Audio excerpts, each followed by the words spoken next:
Chapter 3. Shabataka. The punishment was this. Taharka, the Cushite boy, was now all those things that the priest of the sun had called him. He was king of a land that stretched from the mouth of the Nile on the northern sea, someday to be known as the Mediterranean Sea, to the southern border of Cush. He was immensely rich. He owned copper mines in the Sinai Desert, gold mines in the highlands of Ethiopia and the jungles of Zimbabwe.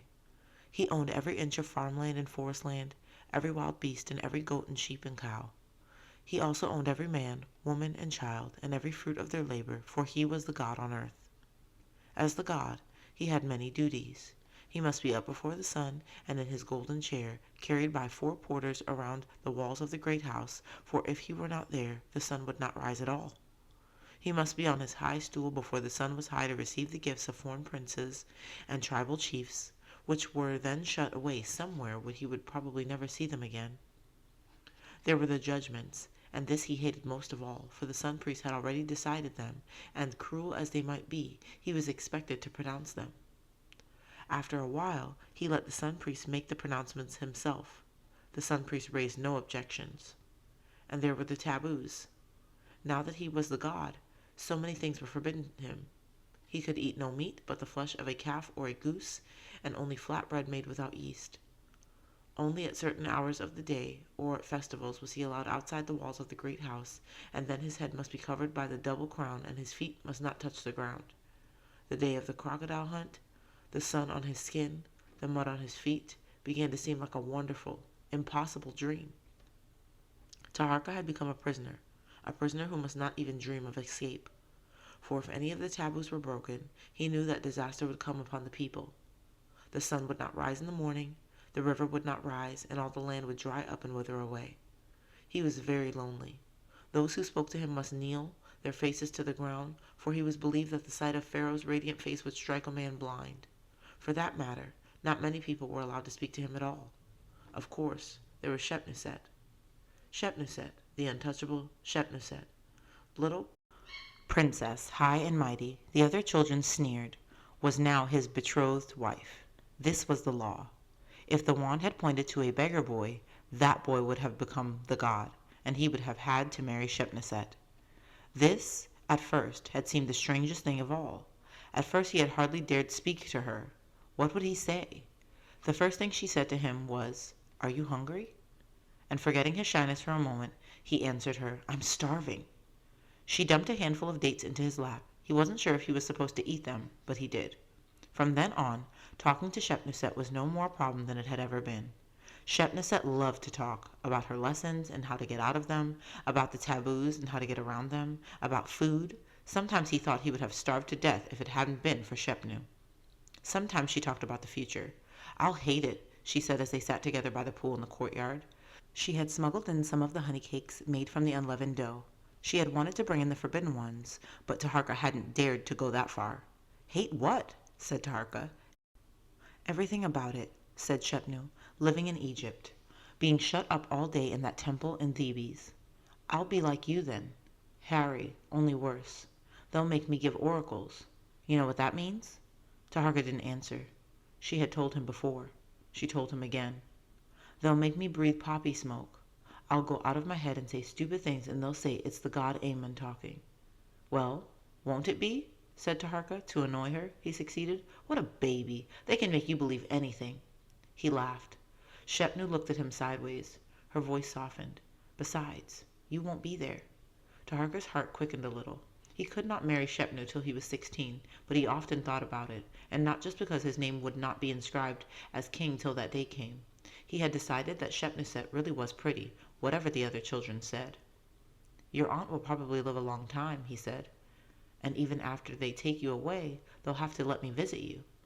His eyes brightened. "I'll like that. Down the river to Thebes. Egypt, what a journey. They say it takes 30 days. Shepnuset was always practical. "They won't let you go till you've chosen your companion."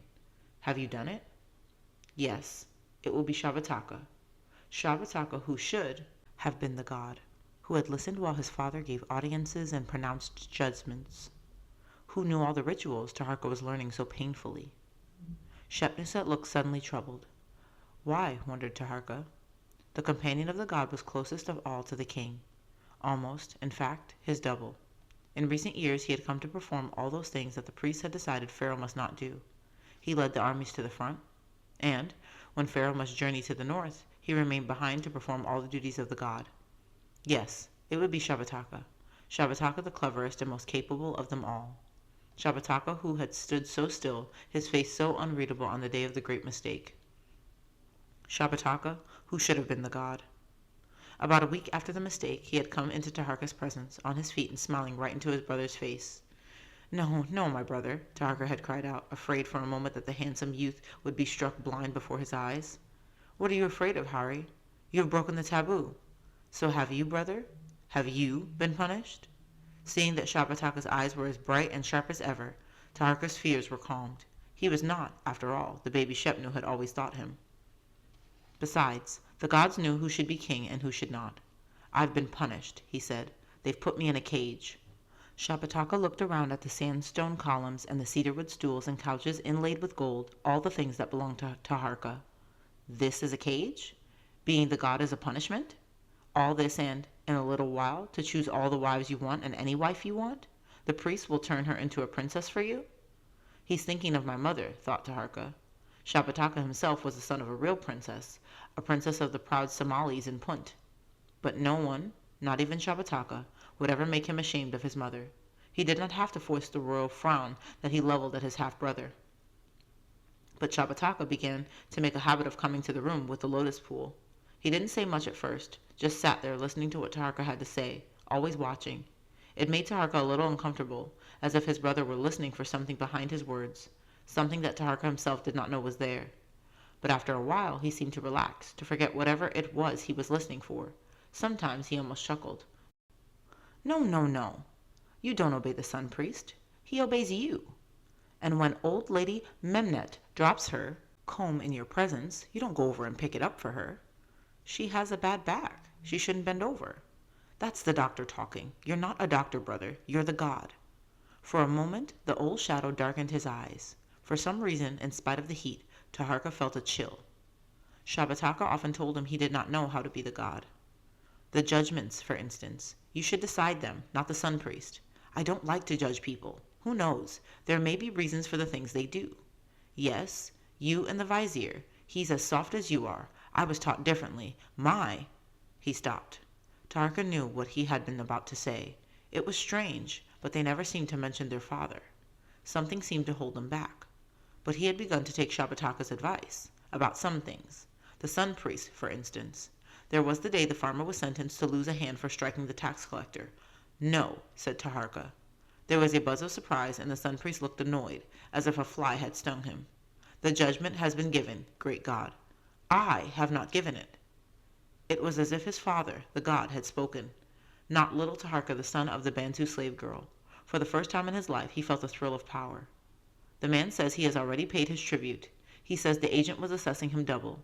You haven't proved he was lying. The case is dismissed." He closed his eyes, waiting for the roar of protest.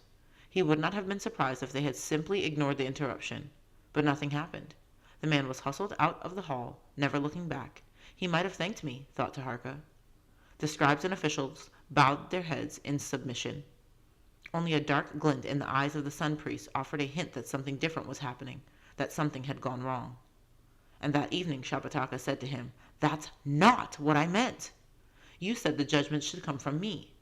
Shabataka opened his mouth, then closed it. He shook his head. His eyes flickered back to the checkers board. They had been playing draughts. Shabataka liked to gamble. Shabataka always won. He had won everything that day. Taharka's gold rings, his ivory inlaid hounds and jackal's board, his dagger with the iron blade. Taharka had nothing left to bet. "The cobra," said Shabataka. He was smiling. There was something strange about his smile. Taharka stared at him. For a moment he thought he had misunderstood. The cobra? The coiled gold cobra worn on the god's brow at ceremonies, the most sacred symbol of his godhood? Shabataka was watching him, still with that strange smile. "You wouldn't dare," his eyes were saying. "All right," said Taharka. "I'll do it." For the first time Shabataka's smile slipped. Taharka went a little crazy. "Why not? I don't want it. If you want it, take it. It was meant for you anyway." "You mean it?" said Shabataka softly. "You'd do it?" "Yes, I would," said Taharka. "I want—" What did he want? To do as he pleased when he pleased to do it? To wrestle again with his brothers and cousins? He thought of that day on the river, the man with the gash in his arm, the wonderful feeling of satisfaction as the terrible bleeding stopped. Yes, he would like to learn more about that. He would like to study. He would like to work. I don't want to be a prisoner. Be quiet. There was a dangerous glitter in the older boy's eyes. Listen, Hari. I would have given my ka, my soul, to have been chosen that day. Don't talk to me any more of prisons. You would give your ka never to go boating on the Nile, or drive a horse, or speak to anyone who isn't crawling like a beetle? Let them try to stop me from driving a chariot. Let them try to stop me from anything. And, he added softly, I would like to see some of them crawl. He paused a moment, his eyes looking far off. I would let other nations know that there is a God in Egypt. Even the Assyrians would know. The Assyrians? Who were the Assyrians? But then, Shabataka laughed and poked his brother's shoulder with his fist. Don't worry, I'm not the god. You are. I'll teach you how to be one. Taharka no longer feared that his radiant face might blind anyone. He often tried to make Mbuta stand or sit in his presence, but his uncle would no longer do so. The forbidden things are the forbidden things, he said. You are the god. I owe you the respect. With Shabataka's encouragement, Taharka had begun his weapons training again. Mbuta knelt beside him while he ran in place or lifted the weights or hurled the spear at the wooden target. And sometimes Mbuta did spring to his feet to correct him in his stance or in the grasp of his weapon. And then, when practice was over and Taharka sat by the pool, wiping off the sweat, Mbuta still sometimes told him stories. Tell me about how we became the lords of Egypt. You can read it for yourself on the great stone when they take you to the temple. But I like to hear you tell it. And Mbuta would tell it again. He himself could not read, but he loved the story and had had it repeated till he knew it by heart. In the days of Kashta, king of Cush, Egypt, our neighbor to the north, had fallen on evil days. There was no more Egypt. Desert tribes ruled it piece by piece and laughed at the gods and sent bands of thieves to rob the tombs of their holy treasures. There was famine, for these barbarians knew nothing about watering the land with the Nile, and all the fields were drying up into desert. So messengers from Thebes came south to Cush and knelt before the Cushite king and swore their allegiance and begged for his help. They set the white crown of the Egyptian southland upon his head, and he began to restore their land. But the northland, where the great river spreads out into fingers and flows into the sea, suffered still. Then great Kashta died, and one day a courier came to his son, Pi-Anki, your father's father, on this very roof where you are sitting now. Great one, he said. Fearful news. A barbarian chief from the great northern sea has sailed south with many men and horses and is laying waste the villages of Egypt. He has dared to call himself Pharaoh. Your father's father, Pi-Anki, sprang to his feet in terrible anger. By the hawk and the crocodile, and by the son whose son I am, the white crown of Egypt is mine as it was my father's. And now I will utterly destroy this barbarian. I will have the red crown too, the crown of the north. Egypt will be one again, and I will have it all. How the soldiers cheered him, crying, It is thy name that gives us strength. Thy bread is in our bellies. Thy beer quenches our thirst. It is thy valor that gives us might, and there is strength in thy very name. So Pi-Anki sailed north in the royal barge, and the river banks on either side were black with soldiers marching. Great Thebes thronged to him, weeping for joy. Into the very strongholds of the north he sailed. The people welcomed him and drove out the pale-skinned barbarian, and Egypt was one again. And your father set the double crown, the white and the red, upon his head, and surveyed the land as far as the great northern sea, and he wept at the ruin the barbarian had caused. And what angered him the most was that the horses had not been well tended. Mbuta sighed and wiped his forehead from the excitement of the story. Taharka sighed too. But he was thinking. Something was troubling him. Uncle, he said, was it really Pi-Anki the Great who did all that, not a companion? By my honor, it was your father's father himself. He chose his son, your father's brother who died later, to share his crown and remain in Napata. I was only a boy, but I remember it well. Taharka thought about this, balancing the wooden spear, so a companion could work both ways. He could stay at home and perform the rites while the god put himself in peril, if he chose to do so. And, of course, a real king, a great king like Pi-Anki, would choose to do so. He was not sure he liked the idea. He knew something about war. There were always the desert uprisings and invasions. He and the other royal students had once been taken to a place where wounded soldiers lay, as a lesson in anatomy. He had never forgotten it. Yes, there had been wars, there would be others, and, "Uncle," he said, "who are the Assyrians?" And Buta looked at him sharply. "So you have heard the name." He had heard more than just the name that Shabataka had mentioned. Even here in Kush, people whispered about the Assyrians. They always seemed to whisper. A strange and alien people far, far away, lurking in distant mountains on the edge of the world like shadowy beasts of prey in a child's bad dream, reaching out with long, strong arms to grasp and crush all around them. "The Assyrians are a cloud, nephew," said Mbuta, "a far-off cloud." "A cloud?" Taharka felt a little relieved. That wasn't so bad. A cloud wasn't real. "Ambassadors once came here to Napata to ask your father for help against the Assyrians," said Mbuta, "from the kingdom of Israel, way up north to the east. What with the desert tribes in the west and all that was to be done at home, your father had none to give." He added thoughtfully, "Israel hasn't been heard from since." That wasn't so good. Israel was a real place. That made the Assyrians seem more real. He thought of the stories he had heard. "They take people away," he said, and found that he was whispering too. "Just take them away, and they are never heard of again. Shabataka told me that.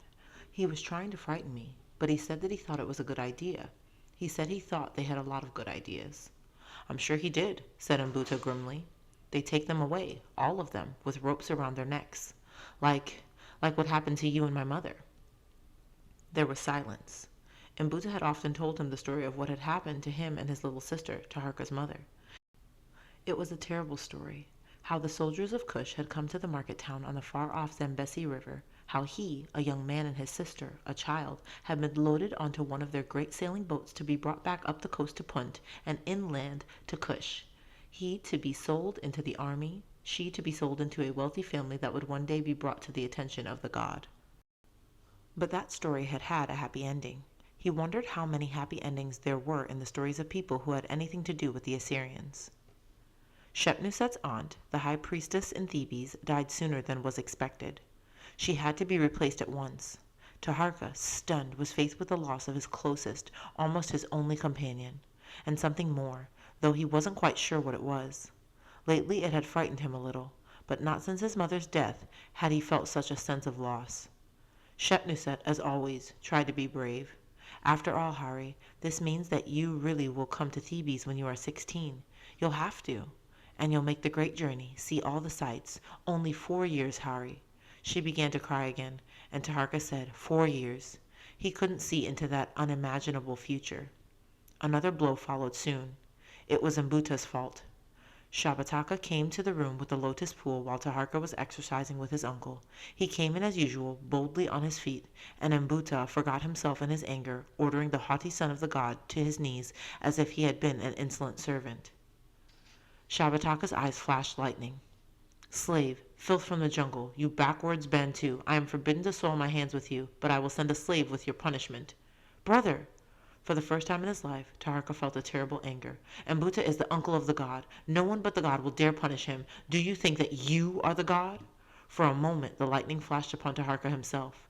It was as if Shabataka were indeed the god, that the terrible light would blind the pretender. Then the light was hidden. Shabataka fell to his knees and crawled backward from the room with the lotus pool. Now Taharka's anger turned upon Mbuta. "Why did you do that? Shepnu is gone. Shabataka is all I have left. Now I no longer have him." Great God, my little nephew," cried Mbuta, his own head carefully bent. "If it were right and safe to face the god as an equal, would I not have done it long ago? Safe for whom? Has Shabataka been blinded? Have you been blinded? Safe for you, my Lord God. Safe for you." The words broke from Mbuta as if against his will.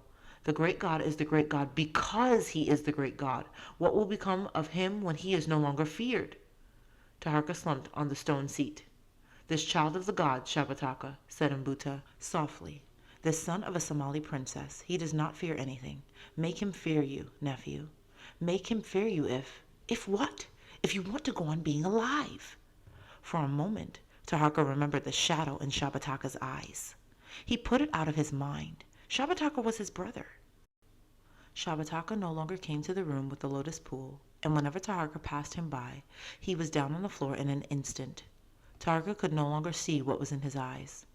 But on the day of the rising of the Nile, most sacred day of all, When Taharka sat in solemn state high above the river in his sacred chair to bless the sacrifice, on this most sacred day, Shabataka, in the throng of princes, raised his eyes to his and nodded. Taharka, acknowledging the look as best he could, felt his heart swell with relief. Shabataka was still his brother.